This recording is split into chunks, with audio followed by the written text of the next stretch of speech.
Et à présent, mesdames et messieurs, nous entrons dans notre débat sur l'initiative de le peuple d'Égypte ou Al-Masr qui est tenu à Sharm el-Sheikh pour déceler quand même les talents des jeunes Égyptiens. Et pour parler de ce sujet, nous avons le plaisir d'accueillir au bout du fil Monsieur Simon Sayer qui est expert en tourisme. Bonjour Monsieur Simon. Bonjour. Bonne journée à vous. Alors, premièrement, comment voyez-vous cette initiative et sa tenue dans la ville touristique balnéaire de Sharm el-Sheikh? Alors, l'initiative, elle est fabuleuse et elle fait part d'une grande série que l'État égyptien, depuis quelques années, a démarré à réaliser envers les gens qui n'ont jamais vu la mer et envers les gens qui n'ont jamais passé des vacances entre les pauvres, les gens sous le seuil de la pauvreté et les gens qui ont des talents. Alors, il faut pour toutes les catégories en réaliser un développement. Des centaines de millions de livres égyptiennes ont été placés dans les différentes initiatives pour le développement de toutes les classes égyptiennes qui ont été soit affectées par un certain manque d'emploi ou bien avec un certain manque d'argent. Aussi bien qu'on est en train de faire un développement intérieur dans les villages avec une grande infrastructure, et aussi bien on récupère les enfants qui ont les talents pour leur faire une sorte de compensation et leur réaliser leur rêve culturel, d'en visiter les zones culturelles, aussi bien les stations balnéaires de l'Égypte. Tout enfant n'a pas seulement droit de faire les musées, mais aussi bien il a le droit de faire les plages. Tout enfant avec un État qui possède plus que 3000 kilomètres donnant sur la mer, tout enfant a droit de faire une plongée, de nager, d'avoir une place sur le sable, de pouvoir en profiter des trésors de l'Égypte et de tous les grands projets de l'État pour réaliser cette infrastructure entre les rues goudronnées, les aéroports, les stations de bus, les plages, les installations hôtelières. Tout cela ne doit pas être uniquement pour apporter de l'argent à travers les touristes et les devises étrangères, mais aussi bien que les gens du pays profitent des plages publiques, des initiatives de nos ministères pour leur faire des tournées, pour exposer leurs talents, comme on en voit bien dans tous les pays européens et les États-Unis qui exposent les talents des jeunes pour qu'ils soient récupérés par les grands messieurs dans le domaine de l'art. On a beaucoup d'artistes, que ce soit dans la musique, dans le dessin, dans la danse. Et il y en a de tous les talents. Alors ces talents doivent être découverts, compensés, et ils doivent être vus par les Égyptiens. Ils doivent eux-mêmes en profiter de leur pays, d'une façon à faire un développement intérieur et à encourager les autres dans leurs écoles à présenter leurs talents. Les talents, toujours, nécessitent de l'argent. Ça veut dire, si on ne dépense pas, on ne reçoit pas. Si on ne paye pas l'artiste, pourquoi il va faire de l'art? Il va automatiquement se diriger pour un emploi qui est demandé dans le marché du travail. Alors, le domaine de l'art, entre les facultés et les initiatives des musées et de nos ministères, l'art se développe. Une fois que les gens qui ont les talents voient que nous, on leur donne de l'importance, on leur donne de l'emploi, on les expose au marché du travail, on les expose pour que leur art soit placé dans les hôtels, sur les murs, dans les chambres, dans les expos, aussi bien dans les ventes des galeries.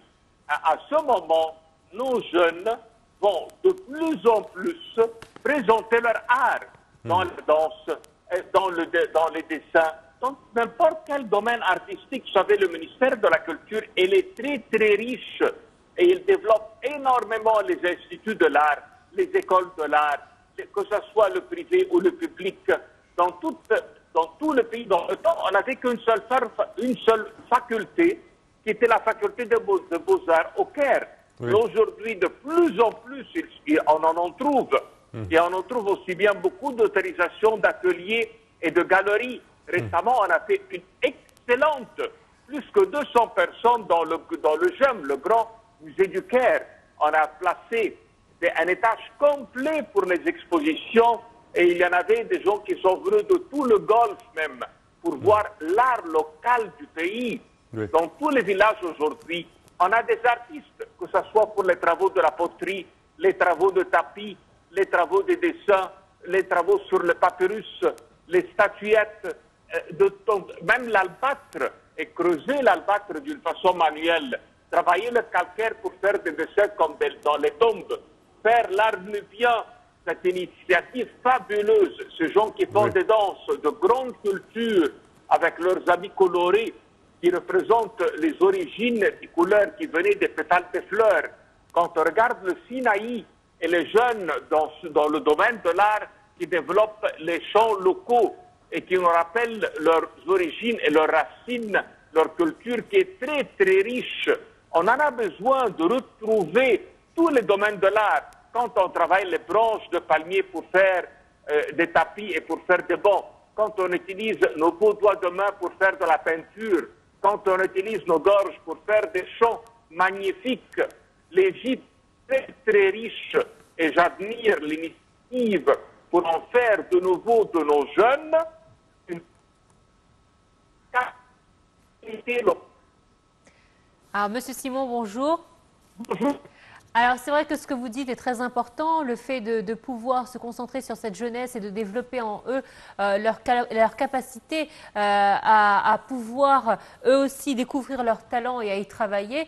Et c'est vrai que le fait de pouvoir sélectionner des enfants d'un peu partout en Égypte et de les amener à Sharm el-Sheikh, cette ville de la paix, cette ville dont tout le monde parle car elle est devenue un rendez-vous presque mensuel pour les organisations internationales qui viennent se retrouver pour des conférences dans cette très belle station balnéaire.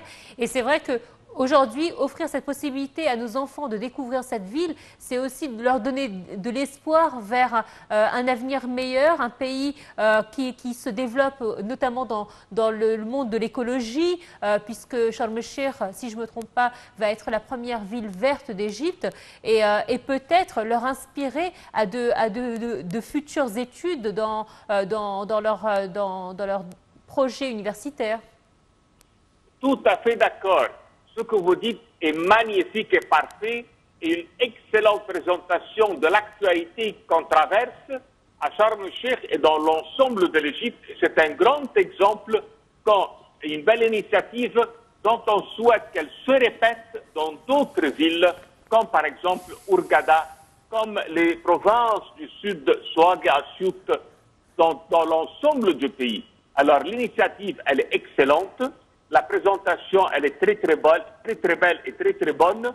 Et souhaitons, on peut dire, la répétition de l'initiative. Et dans tous les cas, elle est très encourageante et elle montre l'effort et l'esprit actuel. Effectivement. Monsieur Simon également, quand on parle de Sharm el-Sheikh, on parle de plusieurs monuments qu'on doit visiter quand même lorsqu'on est à Sharm el-Sheikh. Il y a récemment, depuis quelques années, inauguré le musée international de Sharm el-Sheikh. Il y a plusieurs autres endroits à visiter dans le sud du Sinaï surtout. Excellent.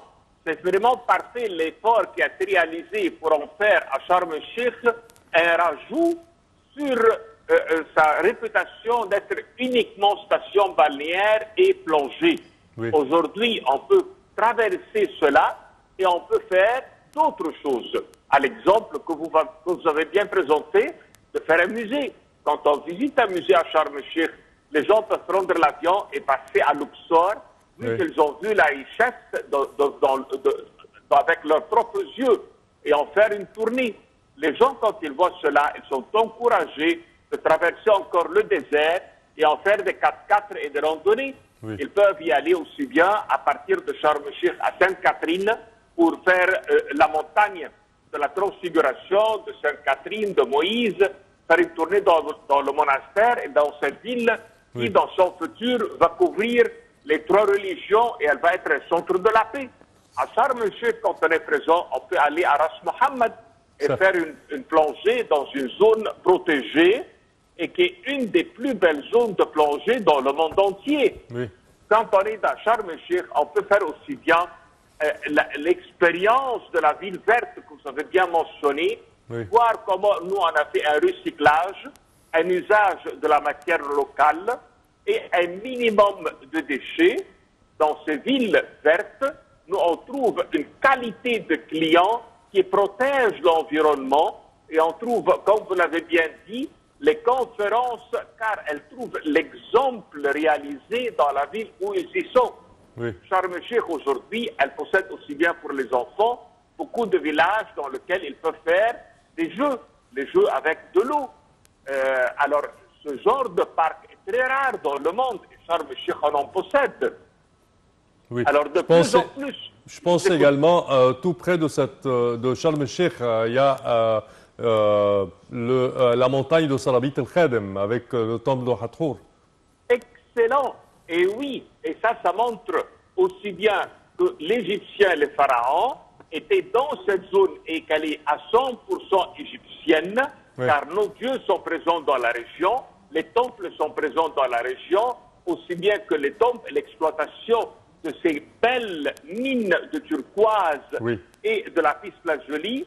Et l'Égyptien, il a travaillé aussi dans cette zone, dans le cristal de roche.